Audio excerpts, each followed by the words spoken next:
Right Honorable Prime Minister, Ministers, Members of Parliament,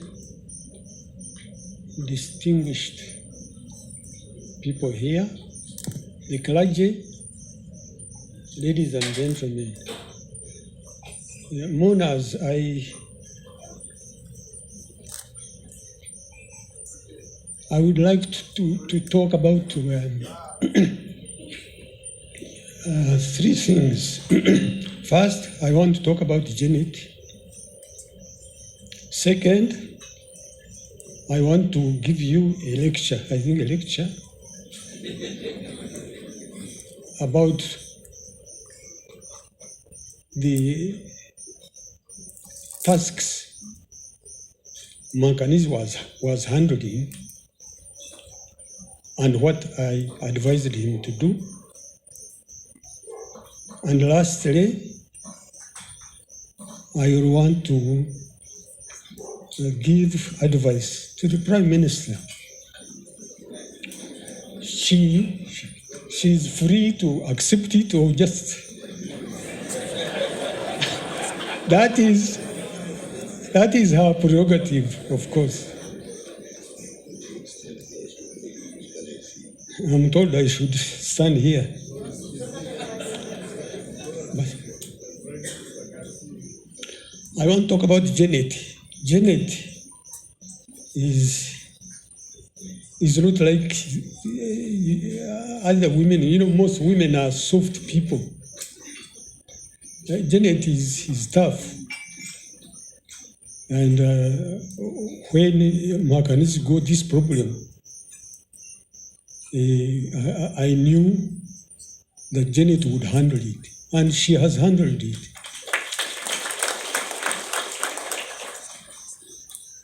She went to Turkey. They were going, coming.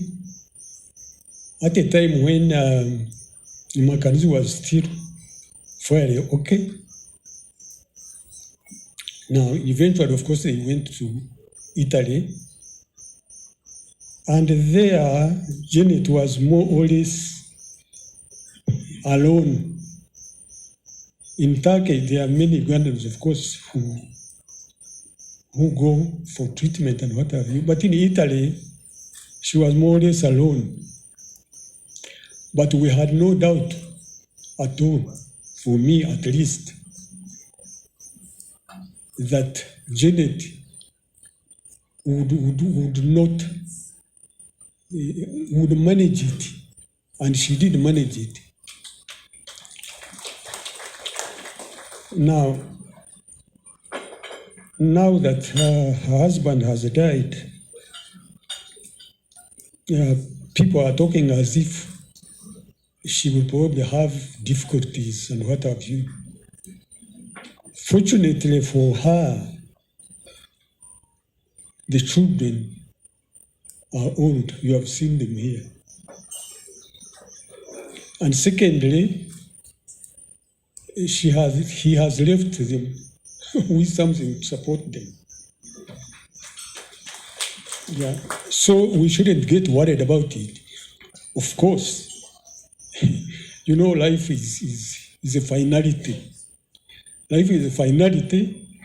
She will never see case again. The Christians, of course, they comfort themselves by they hope that they will meet him in heaven. Okay. That is good, because at least you have hope there. But the fact that life is a finality is the reason why human beings find it difficult to cope with death.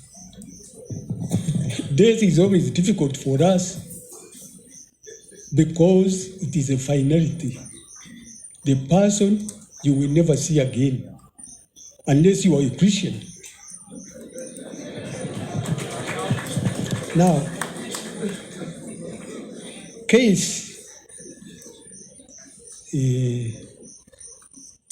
wasn't always talking to me freely.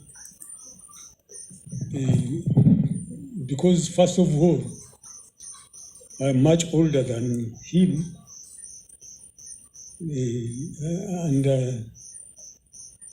he wouldn't want to argue with me so much. First of all,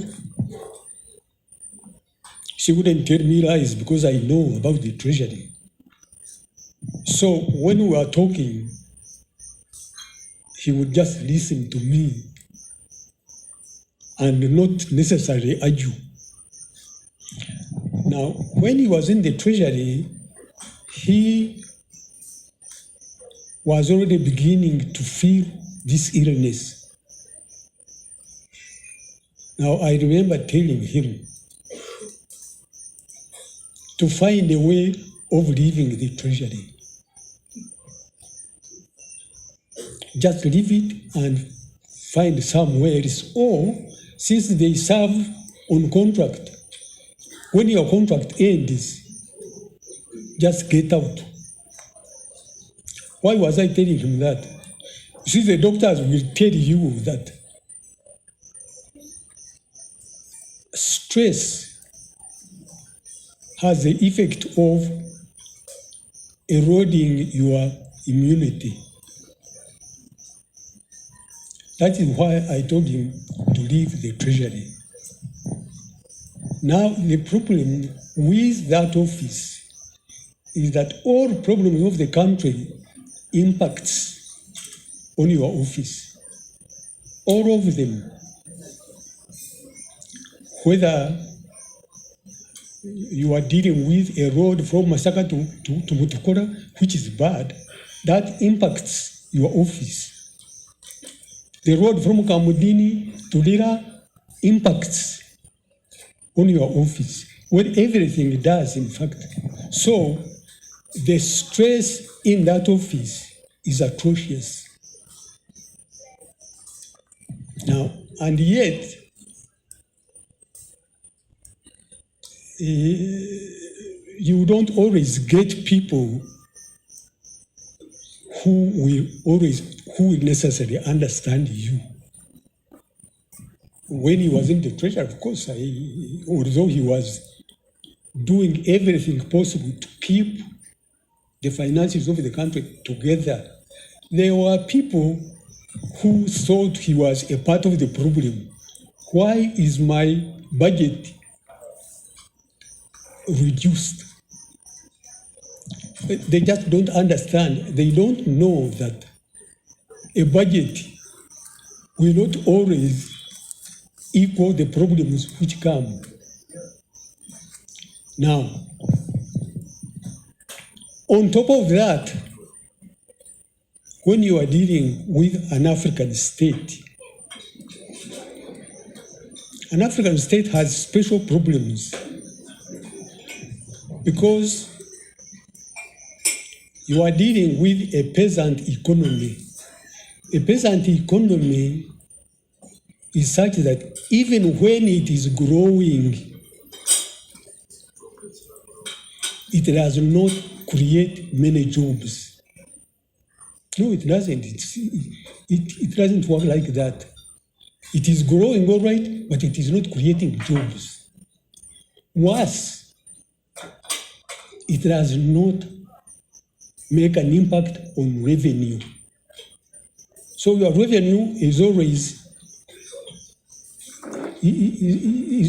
is growing very slowly when the demands are going up.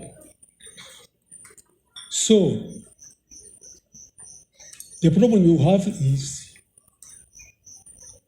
balancing the needs with revenue. When we created the Uganda Revenue Authority, the percentage of revenue to GDP was about 9%. After 40 years, Honorable Prime Minister, after 40 years, that percentage has gone up only 4 percentage points. Only 4. It is now 13%. Now you can see the struggle you have is difficult. Somebody has said it here. Developing an African state is tough. What does that mean? You must have discipline. The bishop was talking about discipline. You see, although we have problems of raising revenue, we also keep very big governments. Now, I understand because you see the president has got his own pressures also. And therefore, the size of government tends to go up. But you see, you must balance, otherwise you have a problem, like the one we have here. Right now, the Prime Minister, you see,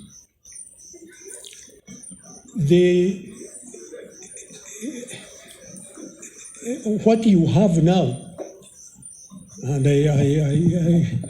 what you have now is you have the demands.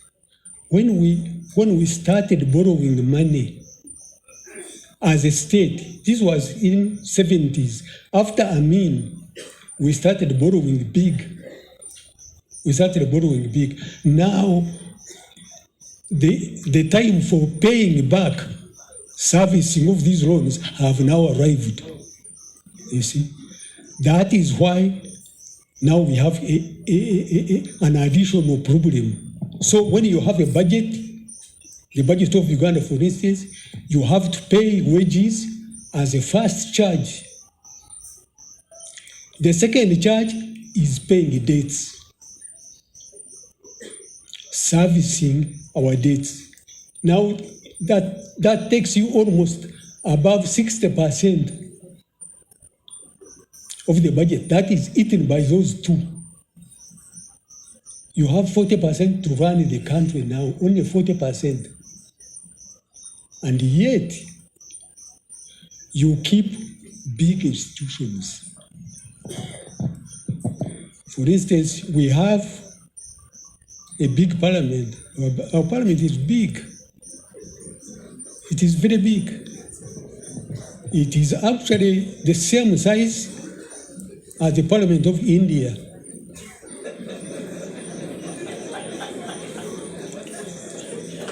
Okay, and now in addition to that, you have, I don't want to appear to be, the cabinet itself is also big. You see? Now, Honorable Prime Minister, the districts are too many. That's why I'm saying, I don't want to press you. I'm only saying we have this problem.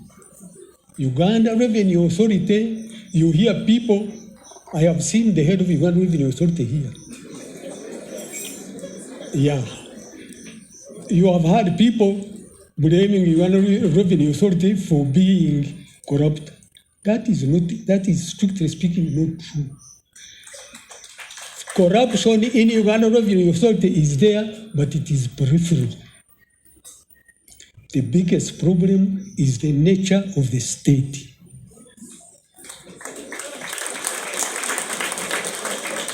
That is the biggest problem.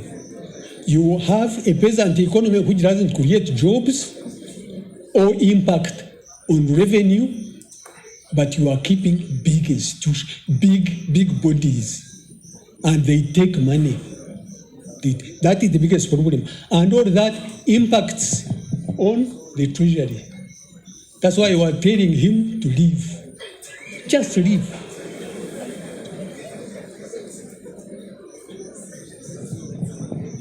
Now,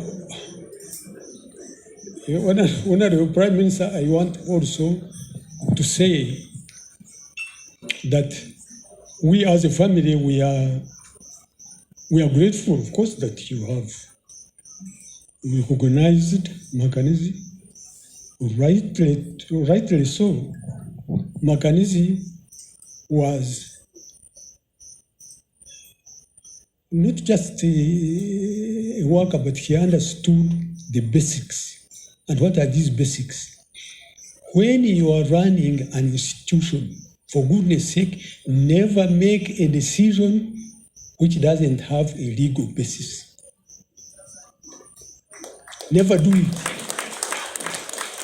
And Mahakanizi, you will never catch Mahakanizi because he will never make a decision which he knows doesn't have a basis. Because if you do that, you will eventually get in trouble. So it is good that you have recognized Mahakanizi because he was a good manager. He was a good manager. But Honorable Prime Minister, I also want to say that for us relatives, recognizing Mahakanizi was of course good, but you also should realize that a state is a political community. There are others also, you see. There are others, and they also work, you see. So you and the president, you need to spread this recognition.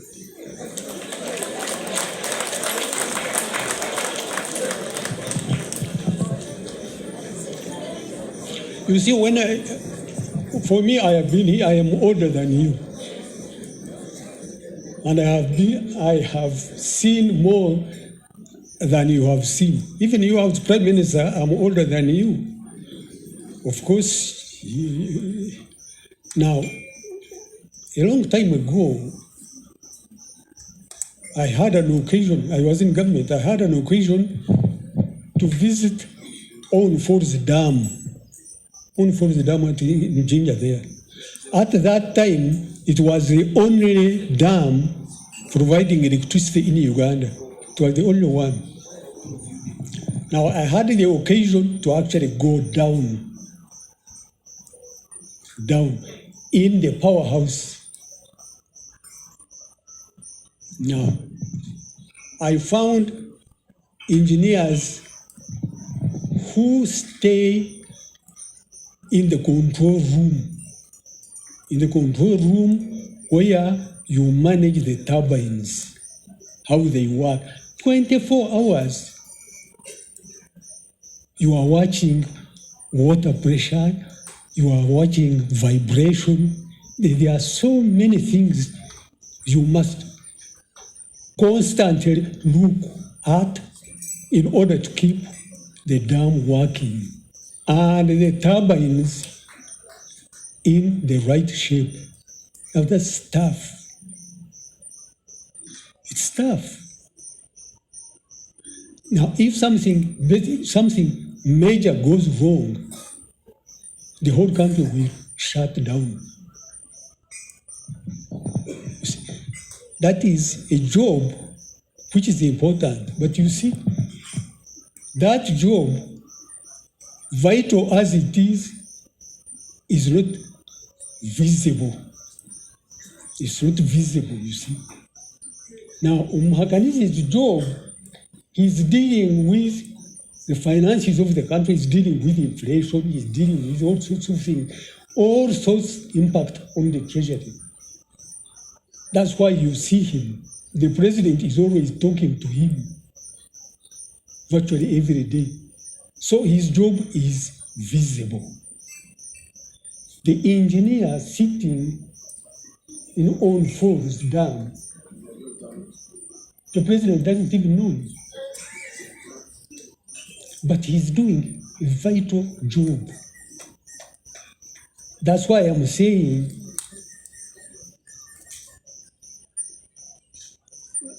that the Prime Minister, you should spread the recognition.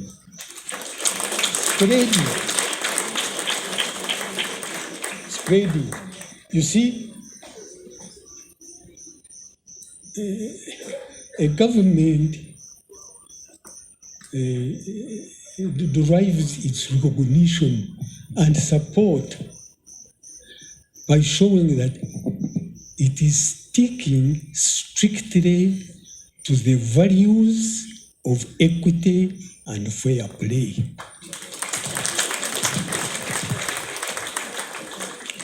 So, while we appreciate your recognition of Mackenzie, let other people also be recognized. You see, so all permanent secretaries actually do about the same job. The Minister of Permanent Secretary in Ministry of Education is struggling. It's a struggle. So that is my advice. And for you, you can also talk to the president.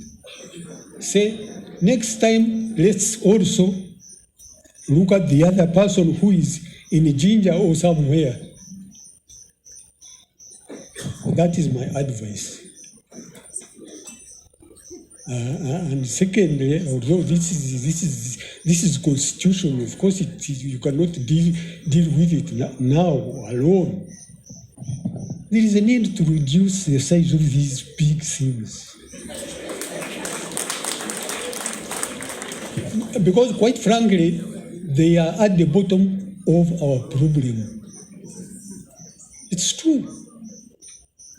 The moment you don't have enough, make sure that you reduce your consumption in line with your income.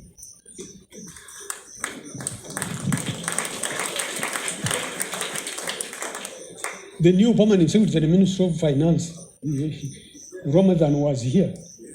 He is already beginning to cry right now.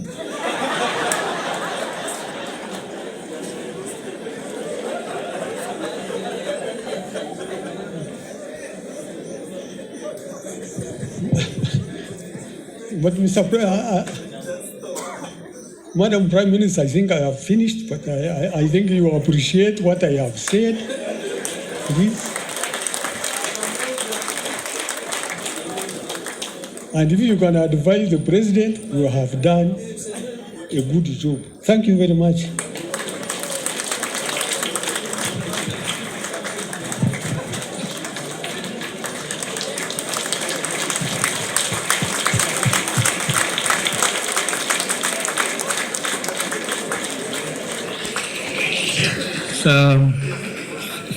Thank you very, very much, Mr. James Kahooza, former PS SST of the Republic of Uganda. For the information of friends, Mr. Kahooza is an uncle to Mr. Muhakanizi. Mr. Muhakanizi's mother is sister to Mr. Kahooza. So you can see how the genes have flowed very well. Thank you very much. At the beginning, I mentioned that we recognized the family of the late Rwakatogoro, Kosia Kajwenje. These were children of the revival movement that started in Rwanda and then spread to Rujumbura and Ankole eventually. Mzee Rwakatogoro had his peers and contemporaries. Among those was Mr. Reverend Samuel Katugugu, and Honorable Jim Muhwezi is here with us. It is now my honor to invite Honorable Jim as a child of the revival to come and give his remarks, and also invite the Right Honorable Prime Minister. Thank you very much.